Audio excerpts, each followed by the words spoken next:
بسم الله الرحمن الرحيم۔ حضرت عیسیٰ علیہ السلام کی وفات کے بارے میں آپ کا موقف بھی ساری امت سے جدا ہے، یعنی بلکہ کسی حد تک تو ایسا لگتا ہے کہ جیسے آپ قرآن مجید سے بھی اختلاف کر رہے ہیں۔ یعنی قرآن مجید تو یہ کہتا ہے کہ بل رفع اللہ، اللہ تعالیٰ نے ان کو آسمان پر اٹھا لیا، آپ کہتے ہیں نہیں، روح بھی قبض کی ہے اور اس کے ساتھ پھر جسم۔ یعنی یہ تو کوئی لاجک کی بات بھی نہیں آتی کہ یعنی پہلے بھی آپ یہ بیان کرتے ہیں کہ ان کی لاش کی بے حرمتی نہ ہو، حالانکہ پہلے جو انبیاء قتل ہوئے ہیں ان کو آروں سے چیرا گیا، ان کو اور سزائیں دی گئیں، تو وہ بھی بے حرمتی ہوئی تھی۔ تو کیا خصوصیت تھی کہ حضرت عیسیٰ علیہ السلام کو آسمانوں پر اٹھا لیا گیا؟ تو کوئی وجہ تھی نا، اور وہ وجہ قرآن مجید کے مطالعے سے اندازہ ہوتا ہے کہ وہ زندہ تھے، ان کو اس لیے اٹھا لیا گیا۔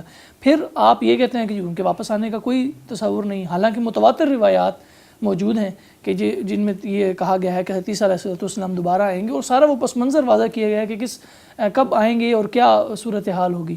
تو یہ بھی آپ کی حدیث کی بھی مخالفت نظر آتی ہے اور قرآن مجید کی بھی مخالفت نظر آتی ہے۔ یہ ذرا تفصیل طلب مسئلہ ہے اور مجھے شاید کچھ توضیح کرنی پڑے گی اس کی۔ ایک تو یہ چیز کہ میں اس میں بالکل ہی منفرد ہوں، ایسا بھی نہیں ہے۔ اس سے پہلے بھی اکا دکا اہل علم یہ بات کہتے رہے ہیں، خود ہمارے یہاں علامہ اقبال نے بڑی وضاحت کے ساتھ اس کو بیان کی ہے، بلکہ بہت اذعان کے ساتھ اور اصرار کے ساتھ بیان کی ہے۔ مولانا عبید اللہ سندھی نے بیان کیا ہے اور بعض لوگ بھی بیان کرتے رہے ہیں۔ تاہم اگر فرض کر لیجیے پہلی باری یہ بات کہی جا رہی ہو، دیکھنا چاہیے دلیل کیا ہے اس کی۔ میرے نزدیک قرآن مجید نے ان کے معاملے میں پوری تدریج کے ساتھ ایک ایک مرحلے کو بیان کر دیا۔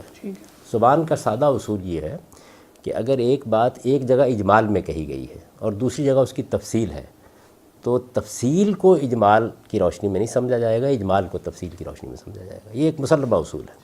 بل رفع اللہ علیہ اجمال ہے، تفصیل کیا ہے؟ وہ جو سورہ آل عمران میں ہے، انی متوفق ورافعک الیہ ومطہرک من الذین کفروا وجاعل الذین اتبعوک فوق الذین کفروا الی یوم القیامہ۔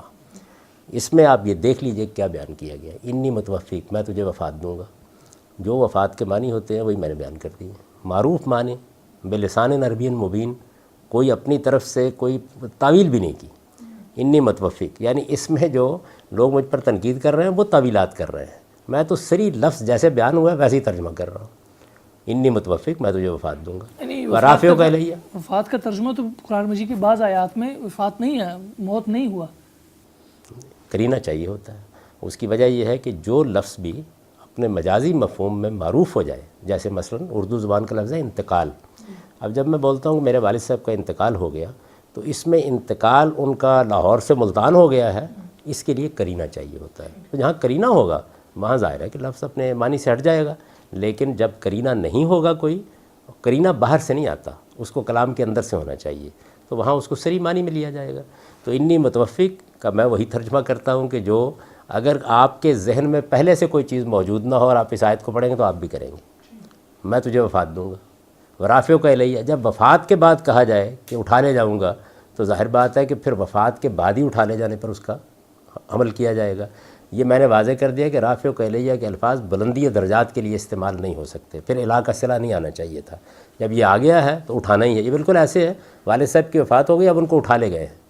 کس کو اٹھا لے گئے ہیں؟ ظاہر ہے کہ میت اٹھا کے لے گئے ہیں، جنازہ اٹھا کے لے گئے ہیں۔ تو جب وفات کے بعد آپ یہ لفظ بولیں گے تو آپ سے اس کی تخصیص ہو جائے گی۔ میں نے بھی اس معنی میں لیا ہے، مطہرک من الذین کفروا، نجات کے معنی میں ہے، یعنی ان منکروں سے تجھے نجات دوں گا، وجاعل الذین اتبعوک فوق الذین کفروا الی یوم القیامہ۔ یہ ان کی وفات کے بارے میں میرا نقطہ نظر ہے۔ کوئی ایک روایت بھی ایسی نہیں ہے کہ جو میرے اس نقطہ نظر کے خلاف ہو، تو اس لیے اس میں تو حدیث کا حوالہ دینا ہی نہیں چاہیے۔ علماء کی آراء ہیں، انہوں نے ایک خاص رائے قائم کی ہے، وہ تعویلات ہیں جو وہ کر رہے ہیں۔ تو اصل میں تو جواب ان کو دینا چاہیے کہ تعویلات کیسے کر رہے ہیں وہ۔ یعنی میری تو بات بالکل سادہ، بہت سیدھی، جیسے قرآن نے بیان کیا میں نے سادگی سے اس کا ترجمہ کر دیا، میں اس کی کوئی تعویل کرنے کے لیے تیار نہیں ہوں۔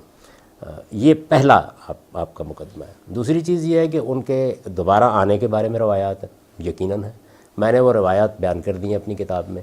اس کے بعد اس کے بارے میں کچھ سوالات اٹھائے ہیں۔ روایات کے بارے میں مسلمہ اصول ہے کہ جب سند کے لحاظ سے آپ دیکھ لیتے ہیں کہ ان کے راوی سے کہاں ہے، جب آپ کو معلوم ہو جاتا ہے کہ ان کی سند متصل ہے اور آپ کو معلوم ہو جاتا ہے کہ حفظ و اتقان کا کوئی مسئلہ نہیں ہے، یہ تھوڑی دیر کے لیے مان لیا جاتا ہے، اگرچہ ان معاملات میں بھی بہت سے محققین نے سوالات اٹھا دیے ہیں، اور ان سوالات کا بھی کوئی طویل نشست ہو تو میں ذکر کر سکتا ہوں، بتا سکتا ہوں کہ کیا کیا سوالات انہوں نے اٹھا دیے ہیں، لیکن تھوڑی دیر کے لیے مان لیجئے کہ سند کے لحاظ سے کوئی سوال نہیں۔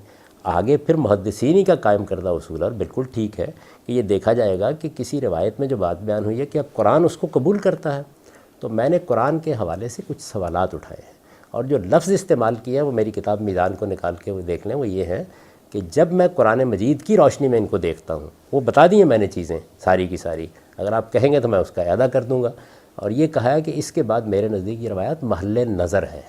محل نظر کا مطلب کیا ہوتا ہے کہ قرآن کی روشنی میں جو بات سمجھ میں آ رہی ہے ان کے اوپر دوبارہ غور کرنا چاہیے۔ تو یہ علم کی دنیا میں لوگ جانتے ہیں کہ یہ سارے کام ہوتے رہتے ہیں، اس لیے اس میں کیا چیز ہے جو قابل